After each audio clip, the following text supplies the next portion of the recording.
Damai sejahtera Allah Bapa yang melampaui segala akal dan pikiran, itulah yang menyertai kalian semua.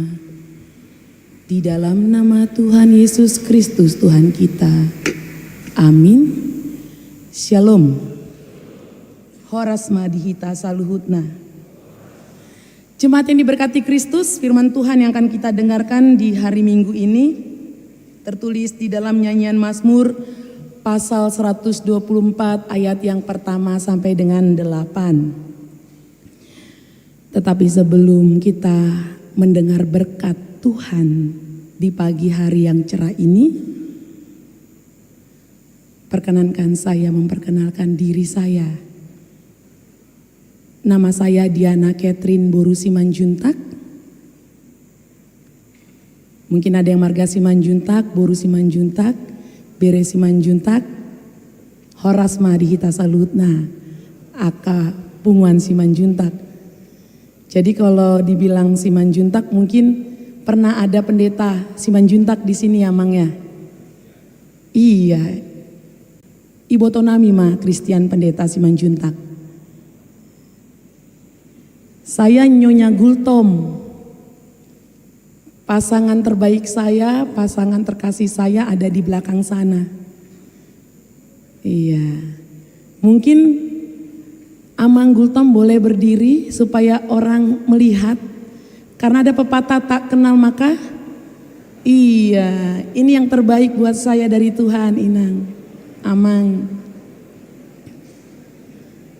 Sebagai pasangan yang diberkati Tuhan, kita harus katakan pasangan kita yang terbaik dari Tuhan. Harus. Kaum ibu harus bilang suami terbaik. Kaum bapak harus bilang istri terbaik. Saya melayani sudah 5 tahun di gereja KBP California Redland Amerika. Jadi nanti kalau ada di antara kita yang mau jalan-jalan ke Amerika, bisa terima kontak dari saya. Karena banyak orang Indonesia holiday ke Amerika. Jadi mereka cari Facebook saya, oh ini pendeta HKBP. Jadi mereka walaupun tidak kenal sama saya, mereka mau messenger ke saya, kemudian kita bertemu di sana. Saya baru melakukan acara mengadati hari Sabtu kemarin, Amang dan Inang. Iya, saya tinggal di sekitaran sini, makanya saya bilang sama pendeta resort kita, pendeta Panjaitan, sepertinya saya pengen punya kenangan khotbah di HKBP Suprapto. Jadi ada memori, ada perjumpaan, dan itu saya aminkan sebagai cara Tuhan untuk memperkenalkan saya dengan jemaat yang diberkati Kristus di gereja HKBP Suprapto ini. Demikian perkenalan dari saya. Saya menikah baru tahun 2021, sampai saat ini Tuhan belum memberikan karunia anak untuk saya. Tapi saya punya pengharapan seperti firman Tuhan. Topik saat ini, pertolongan kita adalah dalam nama Tuhan.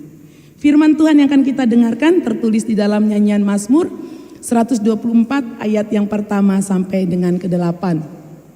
Marilah dengan iman percaya kita dengarkan firman Tuhan. Demikian firman Tuhan. Terpujilah penolong Israel. Nyanyian Ziarah Daud.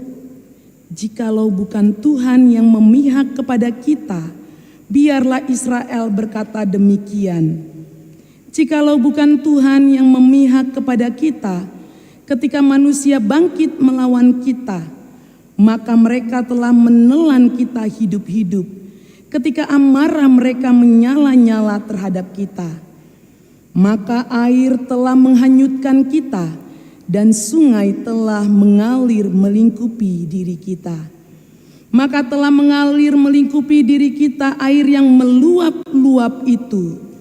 Terpujilah Tuhan yang tidak menyerahkan kita menjadi mangsa bagi gigi mereka. Jiwa kita terluput seperti burung dari jerat penangkap burung. Jerat itu telah putus dan kita pun terluput. Pertolongan kita adalah dalam nama Tuhan yang menjadikan langit dan bumi.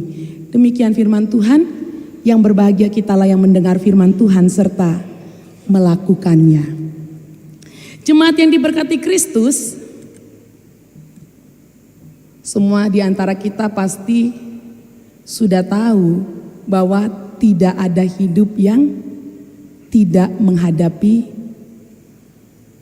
tantangan, pergumulan, dan permasalahan. Kita yang hadir pada saat ini, jemaat yang diberkati Kristus, kalau saya tanya, ada di antara kita yang tidak menghadapi pergumulan? Saya kira semua menghadapi pergumulan. Semua menghadapi tantangan, saudara yang diberkati Tuhan. Tidak ada satupun, baik anak sekolah minggu. Tetapi sebagai jemaat atau sebagai pengikut Kristus atau sebagai orang-orang yang percaya kepada Yesus Kristus Sang Juru Selamat kita, ada satu hal pengharapan, satu hal saja Inang, gak usah banyak-banyak. Hidup yang percaya kepada Yesus Kristus itu mempunyai satu hal yang pasti, saudara. Kita memperoleh keselamatan, itu pasti. Kalau ada pergumulan, ada permasalahan, ada tantangan, kita harus ingat dengan iman kita memperoleh keselamatan hanya di dalam Kristus. Hal demikian, saudara yang diberkati Tuhan, akan membuat kita semakin bersemangat menghadapi permasalahan, pergumulan, dan tantangan kehidupan kita, saudara. Jadi ketika kita percaya bahwa adanya keselamatan hidup di dalam Yesus Kristus, sudah pasti kita memiliki semangat, sudah pasti kita memiliki sukacita, sudah pasti kita memiliki pengharapan. Walaupun banyak tantangan, walaupun kita menderita, walaupun pada saat ini kita memiliki pergumulan-pergumulan, baik itu ekonomi, kita menghadapi sakit penyakit, tetapi ketika kita mengingat bahwa kita hidup di dalam pengharapan yang adalah Yesus Kristus memberikan keselamatan, semua pergumulan, permasalahan, dan tantangan hidup itu bisa kita hadapi. Makanya pemazmur, saudara yang diberkati Tuhan, dia berseru, pertolongan kita adalah dalam nama Tuhan. Ketika kita mau berseru, saudara yang diberkati Tuhan, sebagai orang-orang yang sudah dibaptis, sebagai orang-orang yang sudah menerima perjamuan kudus, kita berseru, pertolonganku hanya di dalam Yesus Kristus. Keselamatanku hanya di dalam Yesus Kristus. Pengharapanku hanya di dalam Yesus Kristus. Kita harus merenungkan dan merefleksikan apa yang harus kita respon, apa yang harus kita perbuat ketika kita berseru, pertolonganku hanya di dalam Yesus Kristus. Ada dua hal apa yang harus kita perbuat, saudara. Sebagai orang-orang yang sudah dibaptis di dalam nama Bapa, Anak, dan Roh Kudus, sebagai orang-orang yang sudah menerima perjamuan kudus, kita diampuni dosa-dosanya, kita dihapus segala dosa-dosa kita oleh Yesus Kristus. Ada dua hal yang harus kita respon dalam kehidupan ini, saudara. Kalau tadi kita memiliki satu hal yang pasti, pengharapan hanya di dalam Yesus Kristus. Kemudian untuk merespon pengharapan di dalam Yesus Kristus itu, saudara yang diberkati Tuhan, kita harus melakukan dua hal yang pasti. Yang pertama, saudara-saudari yang diberkati Tuhan, ada yang pernah mendengar dan merenungkan dan merefleksikan hukum yang utama, saudara? Hukum yang utama, hukum kasih yang pertama yang diberikan Yesus Kristus, mari kita ucapkan bersama-sama.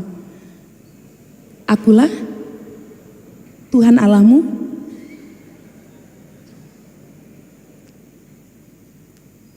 Dikatakan kasihilah Tuhan Allahmu dengan segenap hatimu, dengan segenap jiwamu, dan dengan segenap akal budimu. Agak kepleset berarti saya grogi. Jadi pikiran kita kalau dari Amerika itu nggak ada keplesetnya ya Amang. Salah. Saya melihat jemaat yang diberkati Tuhan saat ini di Suprapto itu saya agak grogi. Grogi kenapa, saudara? Karena orang-orang yang hadir pada saat ini adalah orang-orang yang sudah mempersiapkan diri untuk mendengar firman Tuhan. Jadi yang pertama tadi, kasihilah Tuhan Allahmu dengan segenap akal budimu. Sudahkah kita mengasihi Tuhan Allah kita dengan segenap hati, jiwa, dan akal budi, saudara yang diberkati Tuhan? Bagaimana caranya saudara yang diberkati Tuhan, kita sudah mengasihi Tuhan Allah kita dengan segenap hati, jiwa, dan akal budi? Jawabannya di hukum kasih yang kedua. Jawabannya di hukum kasih yang kedua. Kasihilah sesamamu seperti dirimu sendiri. Jadi kalau kita berkata kita sudah mengasihi Tuhan Allah kita dengan segenap hati, jiwa, dan akal budi, jawabannya praktek kita, kehidupan kita harus sudah bisa mengasihi sama kita seperti diri kita sendiri. Jadi hidup yang percaya itu simpel, saudara. Kita punya pengharapan di dalam Yesus Kristus akan keselamatan. Kita lakukan hukum kasih yang pertama dan yang kedua. Itu saja. Walaupun akan banyak yang kita dengarkan. Uraian-uraian tentang firman Tuhan. Khotbah-khotbah tentang firman Tuhan. Penjelasan tentang firman Tuhan. Tetapi kalau kita mau merenungkan lebih dalam lagi, lebih inti lagi, saudara yang diberkati Tuhan, orang yang dapat menerima keselamatan, orang yang sudah melakukan hukum kasih yang pertama dan juga hukum kasih yang kedua. Jadi kalau kita katakan demikian, saudara yang diberkati Tuhan, Inang pendeta, Amang pendeta, saya mengasihi Tuhan Allah dengan segenap hati, jiwa, dan akal budi. Alai inang, sogodo rohaku tu si adonang. Pas doi amang inang, pas doi molotadok, aku mengasihi Allah dengan segenap hati, jiwa, dan akal budi, tapi kita benci orang lain. Saya kira itu tidak bunyi. Karena hukum kasih yang pertama kalau sudah terjadi, hukum kasih yang kedua juga akan terjadi. Sederhana. Kalau kita mau merenungkan sebagai pengikut Kristus. Sama dengan pemazmur ini, saudara. Dia berseru, pertolonganku hanya di dalam Tuhan, karena dia sudah mengasihi Tuhan Allah dengan segenap hati, jiwa, dan akal budi. Sehingga ketika ada musuh-musuh melawan dia, ketika ada musuh-musuh ingin menghancurkan dia, ketika ada orang yang tidak menyukai dia, dia serahkan dan dia tetap mengasihi musuh-musuh itu. Jadi yang namanya iman itu kita boleh merefleksikannya dan merenungkannya pribadi, saudara. Jadi begini, kalau kita katakan kita percaya, kita semua saat ini termasuk saya, kita katakan kita percaya Yesus Kristus menebus kita. Apalagi kalau kita sudah menerima perjamuan kudus ya Inang ya. Kayaknya rasanya lega, damai ya Inang. Karena ada pernah yang berkata demikian, Inang, pendeta, saya mau menerima perjamuan kudus di hari Natal ini.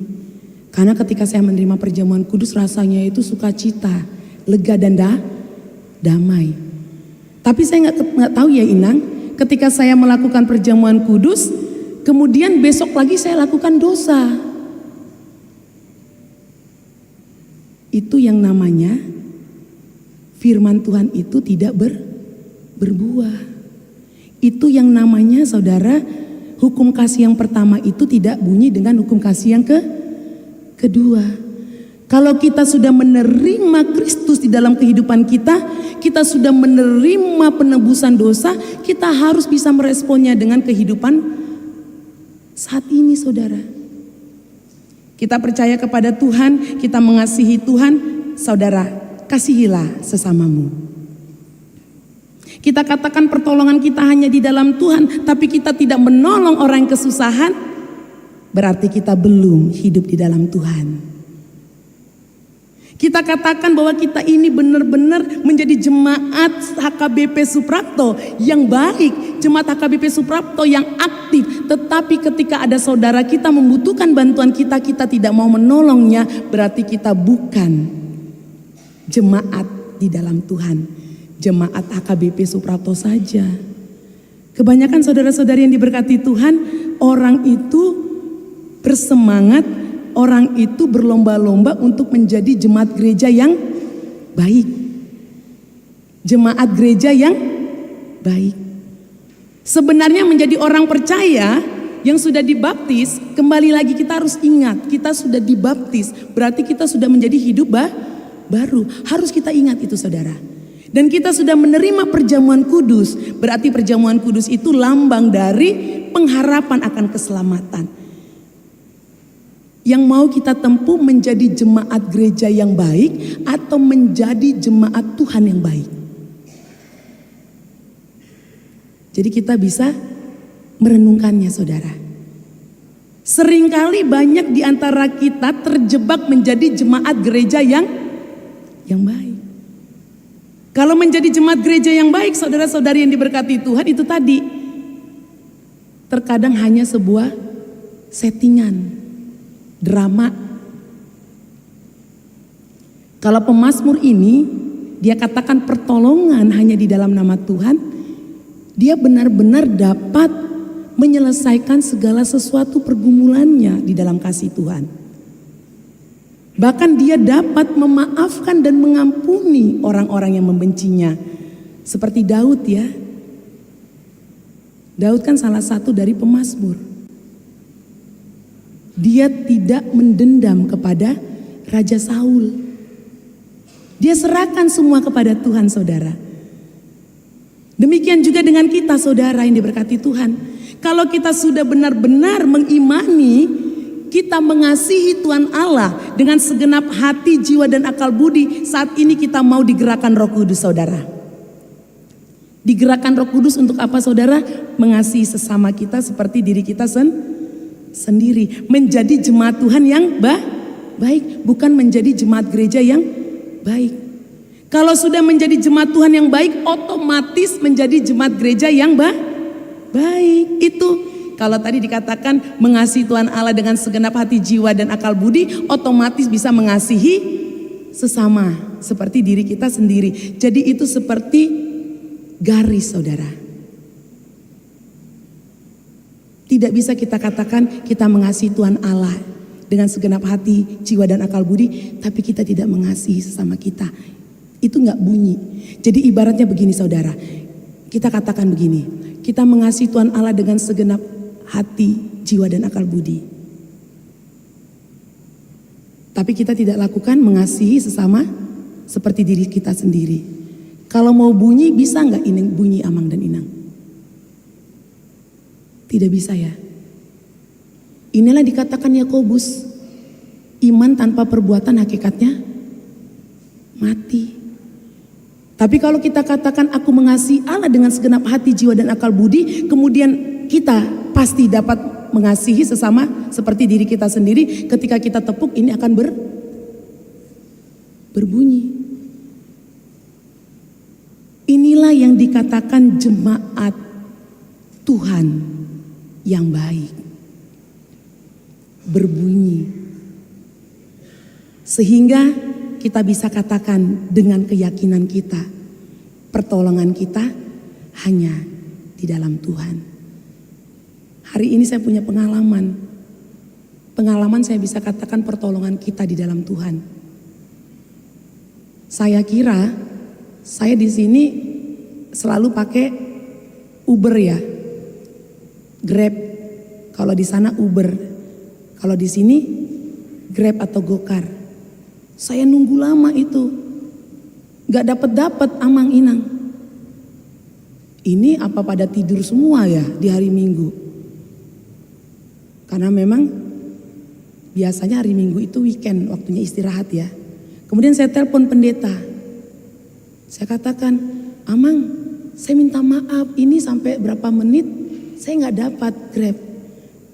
Kemudian pendeta bilang begini, Inang nggak akan dapat kalau pakai Gokar, pakai aja Gojek. Kemudian saya pesan Gojek. Ternyata dalam hitungan 2 menit Gojek itu langsung datang. Kemudian saya bilang sama bapaknya, Pak, kalau ke HKBP Suprapto berapa menit? 10 menit. Ibu mau ngapain? Saya mau khotbah. Saya coba ya Bu, 7 menit katanya. Saya berdoa sama Tuhan 7 menit, tapi saya percaya tujuan saya menyampaikan firman. Tuhan pasti kasih penyertaan dan perlindungan. Terus saya bilang kepada supir Gojeknya, gak apa-apa itu Pak ngebut.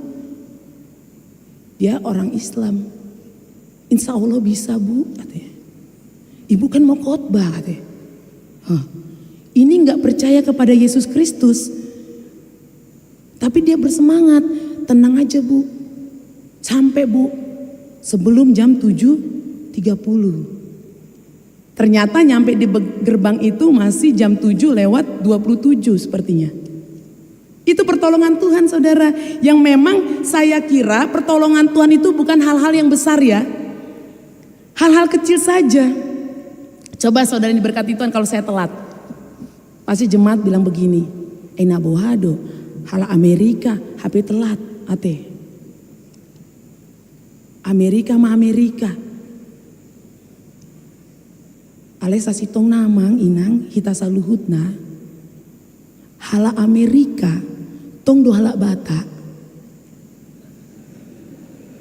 Ido. Unang tapikir hon hala Amerika. Bangsa Batak naro tu Amerika. Orang Batak yang datang ke Amerika sama sama kita. Kadang-kadang ada WIB ya. WIB itu kalau di Indonesia waktu Indonesia Barat. Tapi kalau di Batak waktu Indonesia Batak. Kadang-kadang pakai juga WIB di sana. Bukan pakai California time, bukan pakai Amerika time, bukan. Batak time. Ya. Jadi di bawaan do sude akan adong di dirina tu Amerika. Saya pertama kali menginjakan Amerika, saudara yang diberkati Tuhan, itu 23 jam penerbangan. Saya suka bercanda gini sama mama saya. Selip dikit ini pesawat jatuh. Karena 23 jam ya. Tapi transit juga. Jadi dari Indonesia misalnya ke Taipei atau ke Jepang itu sekitar 15 jam.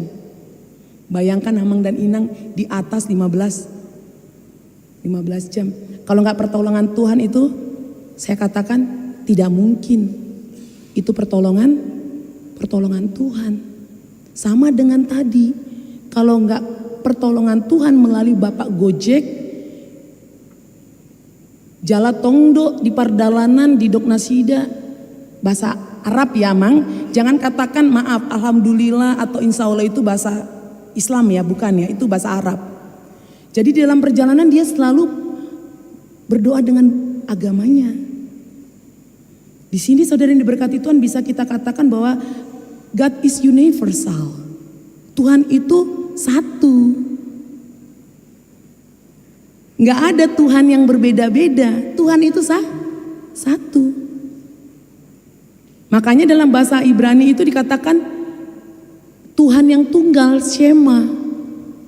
Allah yang tunggal.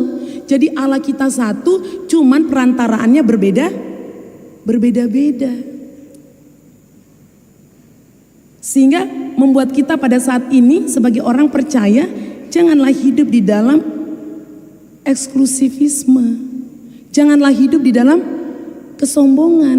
Karena pertolongan Tuhan itu mengarahkan kita untuk mengasihi sesama, kemudian mengarahkan kita untuk hidup dalam kerendahan hati. Itu sudah satu garis saudara. Makanya orang Batak saudara yang diberkati Tuhan, orang Batak mau kemana saja. Mau kemana saja kalau kita berbicara tentang garis ya.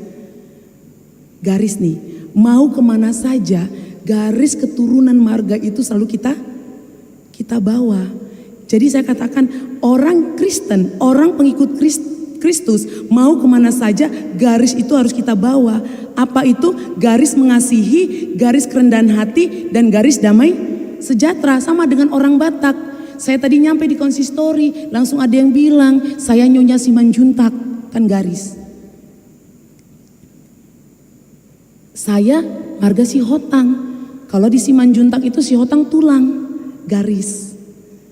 Pergi kita kemana saja, Amang dan Inang. Kalau ketemu orang Batak selalu marga itu, garis keturunan itu. Nah, sebagai orang percaya kita juga harus membawa garis. Garis apa saudara? Garis yang dibawa Kristus sebagai juru selamat. Apa garis yang dibawa Yesus Kristus untuk kita? Pertama, garis cinta kasih. Yang kedua, garis kerendahan hati. Dan yang ketiga, garis damai sejahtera. Itu harus kita bawa. Mau kemanapun Amang dan Inang, mau kemanapun. Semua kita, mau kita ditempatkan di negara lain, mau kita ditempatkan di pelosok, mau kita ditempatkan di pulau lain atau di benua lain, bawalah cinta kasih, bawalah kerendahan hati, dan bawalah damai sejahtera. Itulah garis yang diberikan Kristus sebagai pengikut Kristus. Amin. Itu yang harus kita bawa saudara. Jadi kita mau duduk di gereja, mau kita di luar, orang sudah melihat kita itu hidup dalam cinta kasih. Dimanapun orang sudah melihat kita itu rendah hati. Dimanapun orang sudah bisa merasakan damai sejahtera. Unang gabe pengikut Kristus yang hanya KTP. Saya punya pengalaman saudara yang diberkati Tuhan. Ini pengalaman mungkin pernah kita alami ya. Mungkin pernah kita lakukan juga. Gak hanya kita alami tapi kita lakukan. Kalau kita bicara tentang pertolongan Tuhan berarti kita itu sudah memuji nama Tuhan ya saudara. Terpujilah nama Tuhan karena dia berikan pertolongan. Berarti kita sudah merasakan berkat dan pertolongan nama Tuhan. Jadi saat ini ketika kita sudah mendengar firman Tuhan, ketika kita sudah bernyanyi, ketika kita sudah mengimani bahwa keselamatan itu hanya di dalam Yesus Kristus, buka pintu ini saudara, nanti selesai dapat berkat, buka pintu ini, bawalah 3 garis itu. Cinta kasih, damai sejahtera, dan kerendahan hati. Jangan, adong mah pengalamaku, ujui. Molo hapor siaoni taringot pengalaman nate. Taboto do bahasa Batak Amang Inang? Ainang peau di Amerika, jalamar pasir-pasir bahasa Batakku. Mulu di Jabunami mar bahasa Batak do among do inong. Jadi huatu sih bahasa Batak. Nangpe aksenna, pronouns-nya itu tidak tepat ya. Jadi satabe mah molo pronouns dot aksenna dang tepat. Jadi disada inganan ngasai au mangalehon pasu-pasu. On taringot tu holong di debata. Marsi jalangan di Jolo. Adong udah marsi jalangan namang situ anun. Jadi ditikin nunga amin amin amin. Duduk kan biasa kita berdoa. Itu kita harus renungkan. Ada cinta kasih Yesus, ada kerendahan hati Yesus, ada damai sejahtera Yesus. Keluar ma'au amang. Jadi hubege mau adong sada inata. Sudah martangyang, alai adong mau 2 inata dan martangyang. Hubege mah, eda, edi boto hamudo, dangu boto eda. Si adonang, manuhor kebaya kredit doi. Habis dapat pasu-pasu, saya dengar harusnya kan damai. Pulang dari gereja ini harus damai Amang Inang. Aka inata ikon boy do mengalehon senyuman yang indah kepada amata. Suang songoni dot amata. Begitu juga dengan Bapak. Pulang dari gereja ini harus berikan senyuman kepada ibu atau inata. Jadi usukun ma'aka mata sonari. Seringnya melihat senyuman dari istri di rumah.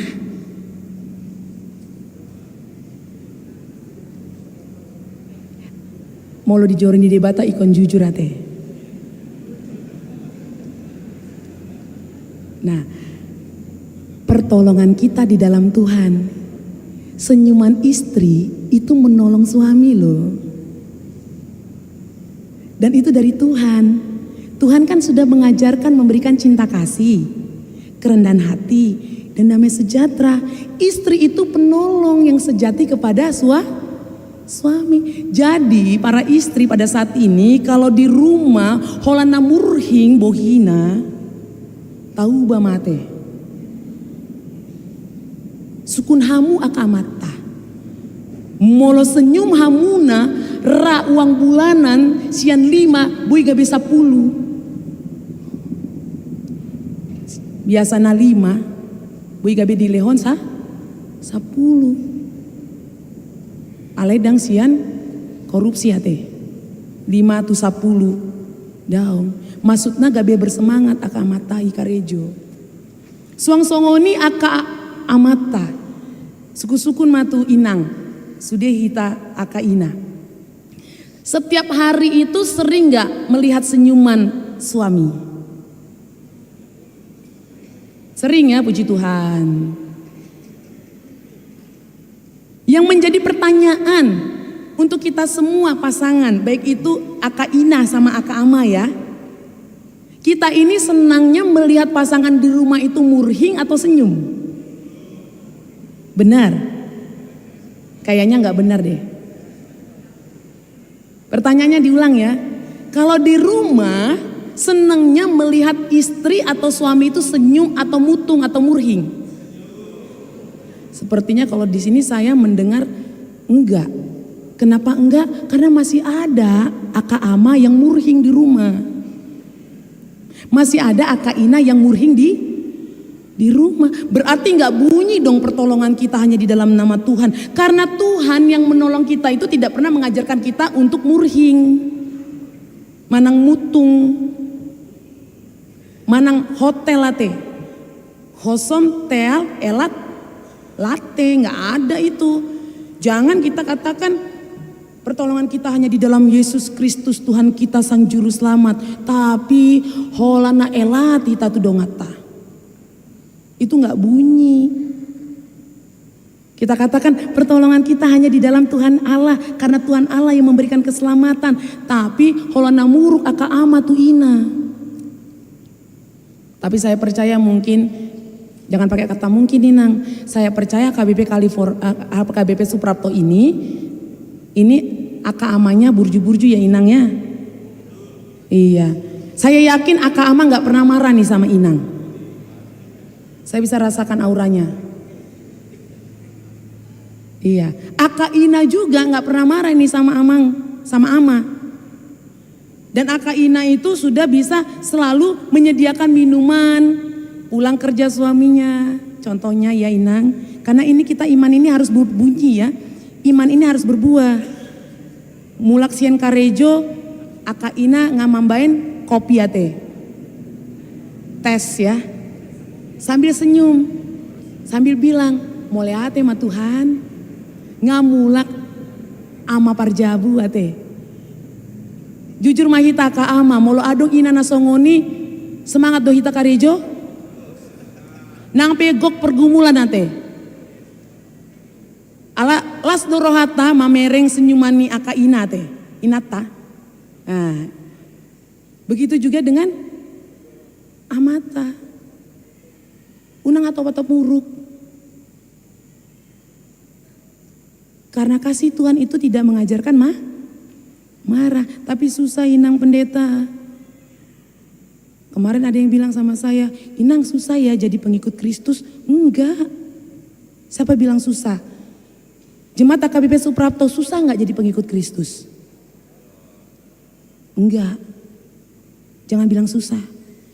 Kalau kita bilang susah, gak masuk tondi parbadiai di rohata. Karena tadi itu, dua hal itu, hukum yang pertama kalau sudah kita lakukan dengan benar dan sungguh ya, gak bohong-bohong, gak settingan, gak drama. Yang kedua ini akan terjadi. Mengasihi sesama seperti diri kita sendiri itu tadi. Aka ama akan memberikan cinta kasihnya, akan senyum terus kepada Ina, gak akan cepat-cepat marah. Begitu juga dengan Ina. Jadi bunyi. Nah ketika kita dibenci orang, ketika ada orang yang memusuhi kita akan pakai kasih. Karena kita sudah hidup di dalam kasih Allah dengan segenap hati, jiwa dan akal budi.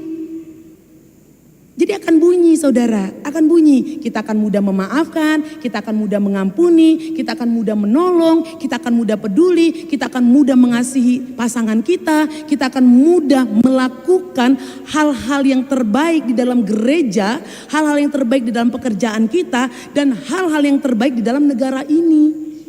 Kenapa itu mudah? Karena sudah tondi parbadia, Roh Kudus itu sudah hadir. Jadi ketika Tuhan Yesus Kristus naik ke sorga kan, Amang, Inang dan kita semua kan diturunkan Roh Kudus itu. Untuk apa? Untuk memelihara hati kita. Untuk apa kita mau mendengar firman Tuhan? Untuk apa Roh Kudus? Supaya kita mengerti firman Tuhan. Sehingga ketika kita hidup di dalam firman itu, hidup di dalam iman itu, kita tidak lagi melakukan hal-hal yang tidak berkenan di hadapan Tuhan. Jadi semua enak ya. Jadi kita tuh digerakkan. Jadi saya kalau bilang gini, iman itu, Amang, Inang, saya pakai ilustrasi ini ya, mudah-mudahan mengerti. Iman itu seperti kalau kita berlari. Kalau kita lari sekencang-kencangnya, kita anggap matahari itu pergumulan, terik matahari, permasalahan, tantangan. Kalau kita lari sekencang-kencangnya, keringat keluar nggak, Amang? Inang, keringat keluar ya. Jadi sama dengan iman. Sendirinya kan keringat itu keluar. Kan gak kita bilang, hei keringat keluar ini, aku udah lari kenceng-kenceng nih. Keluar kan enggak. Jadi keringat itu keluar sendirinya. Sama dengan iman. Kalau kita sudah berkata kita beriman di dalam nama Allah Bapa, Anak dan Roh Kudus. Ketika kita jalan, kita itu udah memancarkan Bapa, Anak dan Roh Kudus. Apa itu? Cinta kasih, damai sejahtera, sukacita, semangat, kerendahan hati itu udah terpancar. Gak perlu kita buat-buat, gak perlu kita rangkai, gak perlu kita setting, gak perlu kita dramain. Itu sudah otomatis keluar. Karena apa? Bapa, Anak dan Roh Kudus sudah ada di dalam hidup kita. Gak perlu disetting. Makanya banyak orang kalau berpura-pura baiknya cuma sementara ya Amang dan Inang. Tapi orang yang sudah hidup di dalam Bapa, Anak dan Roh Kudus itu sampai kematian kita kelak. Dan ketika pemazmur berseru pertolongannya hanya di dalam nama Tuhan karena musuh-musuh ingin mencelakakan dia, karena musuh-musuh tidak menyukainya. Di sini kita diajarkan saudara yang diberkati Tuhan, tidak ada satupun di antara kita yang 100% disukai orang. Jangan paksakan orang menyukai kita kalau kita tidak bisa memancarkan cinta kasih Tuhan. Jangan. Sehingga Yesus Kristus juga mengajarkan kita pada saat ini bagaimana kita mau merespon orang-orang yang benar-benar tidak menyukai kita atau musuh kita seperti pemazmur ya. Pemazmur yang mendapatkan pertolongan di dalam nama Tuhan. Kita mau membuka Matius 5 ayat 44. Apa yang diajarkan Tuhan ketika kita diperhadapkan pada orang-orang yang membenci, memusuhi kita atau pergumulan atau tantangan itu. Kita baca ya saudara yang diberkati Tuhan, supaya memang benar-benar Bapa, Anak dan Roh Kudus itu hidup di dalam jiwa, tubuh dan kehidupan kita yang sejati. Kita baca bersama-sama Matius 5 ayat 44. Tetapi aku berkata, kasihilah musuhmu. Iya. Itu istimewanya orang yang hidup dalam nama Bapa, Anak dan Roh Kudus. Pemazmur lakukan itu. Ketika dia ingin dibunuh Raja Saul, Raja Daud ya. Dan ini sebagai hadiah untuk kita. Kalau kita mau diberikan pertolongan kepada Tuhan, kita mau menjadi orang-orang yang menolong banyak orang. Bahkan orang-orang yang tidak menyukai kita. Bahkan orang-orang yang memusuhi kita. Sehingga kita boleh pada saat ini hidup dalam damai sejahtera. Seperti yang dikatakan Tuhan Yesus kepada kita. Tetapi aku berkata kepadamu, kasihilah musuhmu dan berdoalah bagi mereka yang menganiaya kamu. Kalau kita sudah bisa mengasihi musuh kita, saudara yang diberkati Tuhan, kita sudah bisa berdoa untuk orang yang menganiaya kita, percayalah, aka ama tidak akan pernah hatop muruk tu inata. Begitu juga dengan inata, tidak akan pernah hatop muruk tu aka amata. Begitu juga dengan naposo bulung. Akhirnya pertolongan Tuhan menyatakan kita hidup di dalam kasih dan damai sejahtera dan kerendahan hati. Diberkati Tuhan kita semua yang mendengar firman Tuhan. Diberkati Tuhan juga kita yang benar-benar mau memancarkan cinta kasih, kerendahan hati dan damai sejahtera itu. Terutama diberkati Tuhan Jemaat HKBP California, Jemaat HKBP selalu California, Jemaat HKBP Suprapto, sehingga pada saat ini kita bukan lagi menjadi jemaat gereja yang baik, tidak hanya menjadi jemaat gereja yang baik, tetapi kita bisa menjadi jemaat Tuhan yang baik di dalam keluarga, di dalam gereja, dan di dalam masyarakat. Amin. Mari kita bersatu di dalam doa.